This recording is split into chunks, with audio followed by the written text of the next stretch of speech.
Welcome to Spiritism Explored and Explained, where we take you on a journey of discovery of the other side, the spirit realm, the universe from which you came and shall return.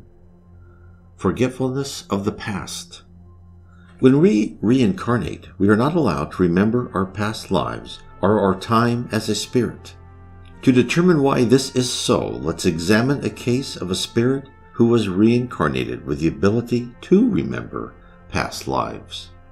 In the book The Messenger, psychographed by Francisco Chico Xavier, dictated to him by the spirit Andre Luis, Andre encounters a person who completely failed in his mission on Earth.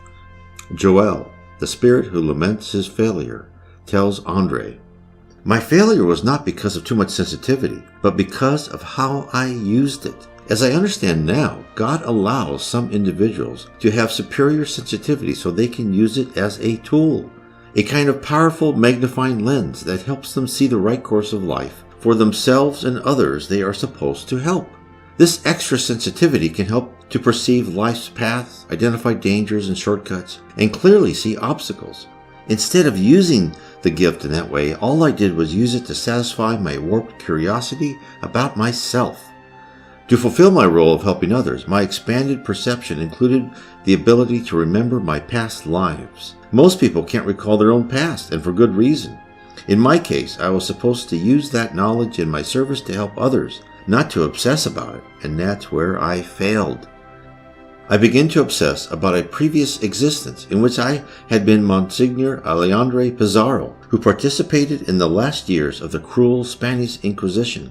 That's when I started misusing the spiritual magnifying lens I told you about. The excitement of the sensations was inebriating. It was as if I was addicted to drugs or alcohol. I neglected all of my previously accepted responsibilities.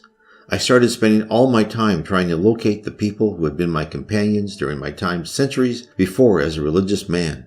I forced myself to find each and every one of them in space and time, reconstituting their biographical sketches, completely ignoring the work I was supposed to do.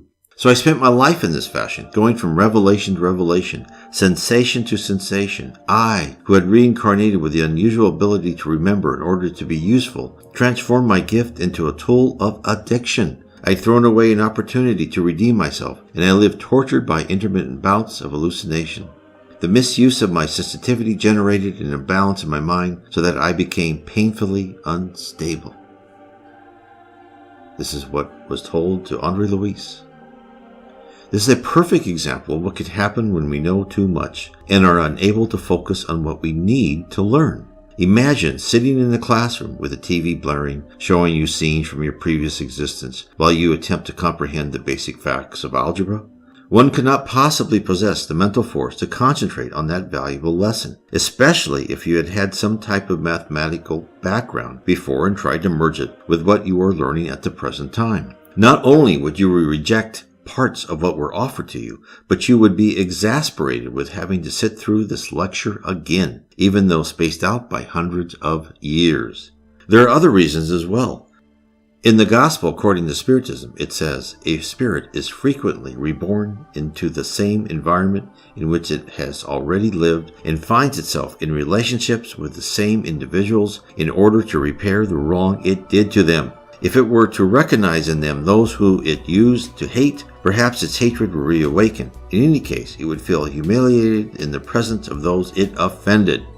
Therefore, what is it telling us? The need to forget the past, not only that of our present life, but from previous lives, as well as it is a necessity to be able to learn and to forgive others and to grow spiritually.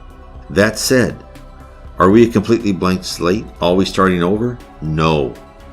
For again, in the Gospel according to Spiritism, we are told God has given us our advancement precisely what is necessary and what will be enough for us, the voice of conscience and our instinctive tendencies, taking from us what could harm us. These are the two main levers of our behavior. If our conscience, our instinct, tells us something is wrong, I suggest that such warnings come with the wisdom of hundreds, if not thousands of years of experience behind them. To learn more about how we need to follow our conscience, how we need to listen to our instincts, read my book, The Case for Reincarnation. It will tell you how we plan for reincarnation It will tell you the effect of past lives upon the planning for your next life. It will open to you everything what is happening to you in this life and why it is happening. I hope this helps people understand their current life and their present circumstances. Please read and explore more about Spiritism. It will explain many things that are occurring in your life. It will explain that the trials and tribulations are there for you to learn and to become a better person and a better spirit, a more perfect spirit, for that is our goal. God bless.